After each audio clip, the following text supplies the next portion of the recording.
Hello friends. आज हम लोग चर्चा करने वाले हैं डाबर इंडिया कंपनी की। डाबर इंडिया बहुत ही पुरानी, बहुत ही विश्वस्त और एक लंबे ज़माने से जो है अपनी साख बनाई हुई है भारतीय बाज़ार में। और डाबर इंडिया के बारे में अगर हम लोग कहें तो कोई भी ऐसा व्यक्ति नहीं है जिसने डाबर इंडिया का नाम ना सुना हो या डाबर इंडिया से अनभिज्ञ हो। और एक बड़े ब्रांड के रूप में एक तरह से कह सकते हैं कि आज़ादी के पूर्व से ही डाबर इंडिया हमारे देश में अच्छा काम करती हुई दिख रही है। तो आज हम लोग इसी की चर्चा करने वाले हैं। और इससे पहले कि मैं इसको शुरू करूं, इसके सारे एनालिसिस को, आपसे आग्रह करूंगा कि आप मेरे चैनल को सब्सक्राइब कर लें, शेयर कर लें और अगर अच्छा लगे तो लाइक करें और बने रहें। एक एक चीज़ों की चर्चा करने वाला हूं, कहीं से आप स्किप न करें, ताकि आपको समझ में आए कि डाबर इंडिया निवेशकों के पॉइंट ऑफ व्यू से, रिटेलर्स के पॉइंट ऑफ व्यू से और खासकर मेरे बिगनर दोस्त हैं उनके लिए हम लोग मुख्य रूप से इसकी चर्चा करने वाले हैं कि उन्हें क्या करना चाहिए डाबर इंडिया लिमिटेड में। तो स्टार्ट करते हैं। जो सबसे पहला पॉइंट है हमारा, तो उसको हम लोग अगर देख लें तो हमारा जो सबसे पहला पॉइंट है, तो सबसे पहले हम लोग क्या जानेंगे कि डाबर इंडिया का जो करंट प्राइस है वो क्या है। तो डाबर इंडिया का करंट प्राइस आप देख रहे हैं स्क्रीन पे 544.77 पैसा है। कल को की बात अगर की जाए तो 4.44% यह गिरा है। तो एक तो यह चीज़ हो गई। दूसरी चीज़ जो अगर हम लोग जानने की कोशिश करें, तो दूसरी चीज़ हम लोग इसका जो साप्ताहिक और पूरे वर्ष का विवरण अगर हम लोग ग्राफ के थ्रू देखने की कोशिश करें, तो हम लोग पाएंगे कि किस प्रकार से इसमें गिरावट या वृद्धि हुई है। तो आप देख लें, ये हमारा स्क्रीन है, आपको यहाँ पे एक अच्छी गिरावट देखने को मिल रही है। ये एक हमारा पॉइंट था जिस पॉइंट पे आप यहाँ पे एक बाई बना सकते थे अगर शॉर्ट टर्म की बात करें या पोजिशनल ट्रेडर्स की बात करें तो इस प्रकार से अब हम लोग अगर पूरे महीने की बात कर लेते हैं, तो पूरे महीने में अगर हम लोग देख लें तो पूरे महीने का जो स्टेटस है वो कुछ इस प्रकार से होने वाला है। मैं आपको ग्राफ पे दिखाता हूँ। पूरे महीने का जो स्टेटस है वो आप ग्राफ पे देखेंगे। यहाँ भी आप देखिए कि एक अच्छा ऑप्शन बना था बाई का इस पॉइंट पे। तो और अभी भी अगर हम लोग देखें तो बाई कर सकते हैं इसमें। तो एक ये पॉइंट हो गया हमारा। पूरे वर्ष को अगर हम लोग देख लेते हैं, तो पूरे वर्ष के हिसाब से कंपनी की थोड़ी सी ग्रोथ दिखती हुई नज़र आ रही है। अगर हम निवेशकों के पॉइंट ऑफ व्यू से करें तो आप देखिए कि पूरे वर्ष में अगर हम लोग इस पॉइंट यहाँ से एक पॉइंट लेते हैं, तो यहाँ भी आपको पूरे वर्ष के हिसाब से भी थोड़ा सा आपको कंपैरेटिवली सस्ता ही नज़र आएगा।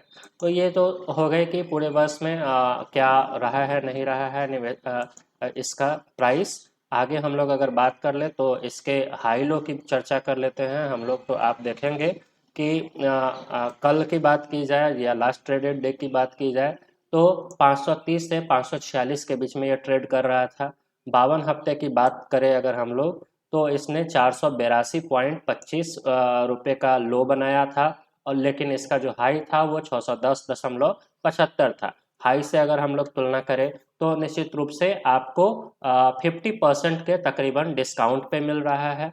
एक्सपर्ट्स की रेटिंग की अगर हम लोग बात कर ले, तो एक्सपर्ट्स की रेटिंग आप देखिए, जो 79% एक्सपर्ट्स हैं उन लोगों ने इस शेयर को बाय करने का जो है आपको सजेशन दिया हुआ है। तो निश्चित रूप से एक अच्छा सजेशन एक्सपर्ट्स के माध्यम से भी मिलता हुआ दिख रहा है। बाकी अगर हम लोग आगे बात करते हैं तो आगे आप इसके फंडामेंटल्स को निश्चित रूप से देख लें। तो फंडामेंटल्स की बात अगर हम लोग करें तो फंडामेंटल्स में जो मार्केट कैप है इस कंपनी का वो 94,559 करोड़ का मार्केट कैप है। पी रेशियो 55.65 है। पीबी रेशियो 11.26 है।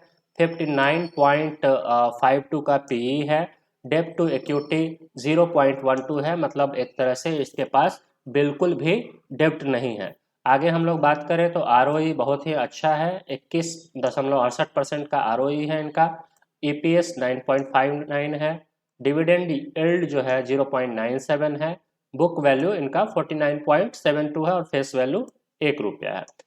तो ये सारी चीज़ें जो हैं इनका फंडामेंटल एनालिसिस में आप देख सकते हैं, जिसमें आपको कुछ चीज़ें निश्चित रूप से बहुत अच्छी दिख रही हैं। जिसको जैसे कि हम लोग डेप्ट टू इक्विटी की बात करें तो एक तरह से ये कंपनी कम्प्लीटली लोन फ्री है। दूसरा आरओई की बात करें तो 21.68% एक अच्छा आरओई माना जाता है।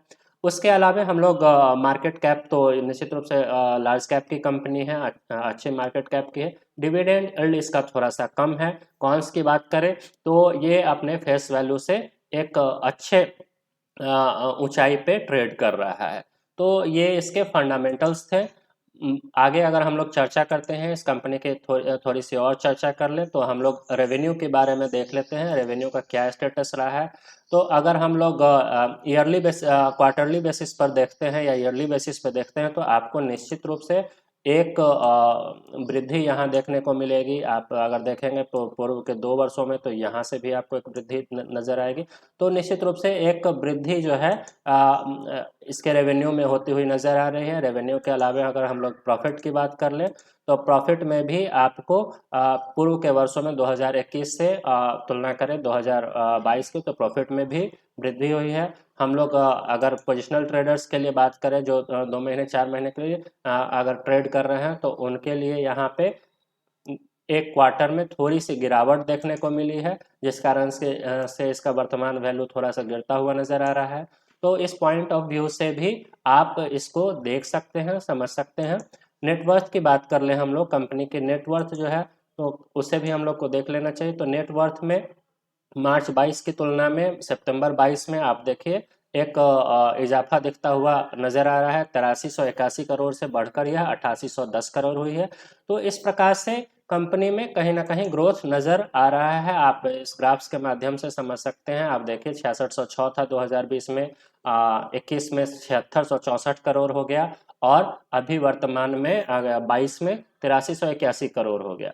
तो निश्चित रूप से वृद्धि नजर आ रही है। और अभी जो आप देख रहे हैं जो बड़ी बड़ी कंपनियों में निवेशक परेशान हैं, उसकी परेशानी की जो मुख्य वजह रही है वो क्या रही है? परेशानी की मुख्य वजह रही है कि कंपनियों का ओवर डेप्ट। तो डेप्ट के बारे में अगर हम लोग देख रहे हैं तो कंपनी बिल्कुल ही स्मूथ है, कंपनी के पास किसी प्रकार का कोई डेप्ट है ही नहीं एक प्रकार से। तो ये एक अच्छी चीज़ हो सकती है इस कंपनी में निवेश करने के लिए। बाकी अगर हम लोग इसके थोड़ा सा टेक्निकल ग्राफ्स की चर्चा कर लेते हैं कि टेक्निकल ग्राफ्स में मतलब हम लोगों को किस पोजीशन पे बाई बनाना चाहिए। जैसे अभी 544 रुपये पर अगर ट्रेड कर रहा है तो हमें किस पोजीशन पे बाई बनाना चाहिए। तो हम लोग सबसे पहले अपने टेक्निकल चार्ट पे आ जाते हैं। टेक्निकल चार्ट पे हम लोग एनालिसिस कर पाएंगे कि कैसे जो है आपका सिस्टम काम करता है, किस पॉइंट ऑफ व्यू किस प्रकार के इंडिकेटर्स को यूज करके हम लोगों को बाई बनाना है। थोड़ा सा नेट स्लो हो रहा है, स्क्रीन पे जैसे ही आता है हम लोग इसकी चर्चा करते हैं। तब तक एक बार फिर से रिक्वेस्ट है कि आप लोग हमारे चैनल को सब्सक्राइब शेयर जरूर कर लें अगर आपको मेरी बातें समझ में आ रही हों, आपको जो इन्फॉर्मेशन है वो आपको अच्छा लग रहा हो, तो इन चीज़ों की चर्चा हम लोग आगे बढ़ा सके। तो इस प्रकार अभी हमारा मॉनिटर बिल्कुल भी स्लो चल रहा है, थोड़ा सा खुलने में समय लग रहा है। तब तक हम लोग और आगे हम लोग इसको देख लेते हैं क्या पोजीशन है हमारे स्टॉक्स का। और थोड़ा वेट करना पड़ेगा।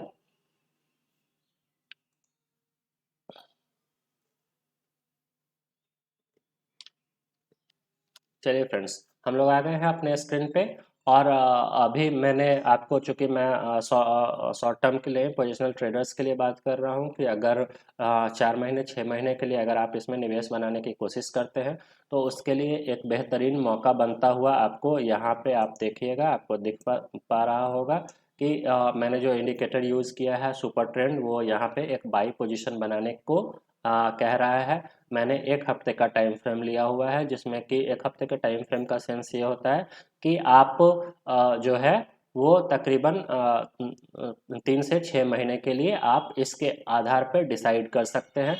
तो ये यहाँ पे एक आपको इंडिकेशन सुपर ट्रेंड के माध्यम से मिलता हुआ नज़र आ रहा है। उसके अलावे आप देखेंगे कि एक पोजीशन आपको यहाँ पे है, ये दोबारा बॉटम बना रहा है तो एक सपोर्ट बन रहा है। यहाँ से अगर ये हाइट उठता है तो निश्चित रूप से आपको बाई का पोजीशन बना लेना चाहिए। अगर आप और ज़्यादा वेट कर सकते हैं तो थोड़ा सा आप इस सपोर्ट के लिए भी एक और सपोर्ट आपके पास यहाँ बन सकता है, इस सपोर्ट का भी आप इंतज़ार कर सकते हैं। तो आपके पास अभी जैसे अगर हम लोग ट्रेड बात करें 544 का मार्केट चल रहा है तो 544 से नीचे 540 के आसपास में आपको बाई का पोजीशन बना लेना चाहिए। और अगर हम लोग हाई की बात करें तो आपको एक हाई अगर हम लोग देखें तो यहाँ पे आपको एक हाई बनता हुआ नज़र दे रहा है, मतलब 540 के आसपास में आप जो है बाई बना सकते हैं। और सेल जो है वो तकरीबन 600 तक, ऐसे तो 640 का इंडिकेशन दिख रहा है, लेकिन मैं कहूँगा कि 600 के आसपास में आप इसका टारगेट प्राइस रख सकते हैं। तो इस प्रकार से मुझे लगता है कि डाबर इंडिया में आप अपना एक पोजीशन बनाएं और खुद से भी इसको एनालिसिस करने की कोशिश करें। और अगर आपको लगता है कि जो मेरा एनालिसिस है वो आपको ठीक लग रहा हो तो निश्चित रूप से सपोर्ट करें। और इसके साथ ही मैं अगले दिन एक नई कंपनी के साथ आपके पास फिर से मौजूद रहूँगा। तब तक के लिए धन्यवाद।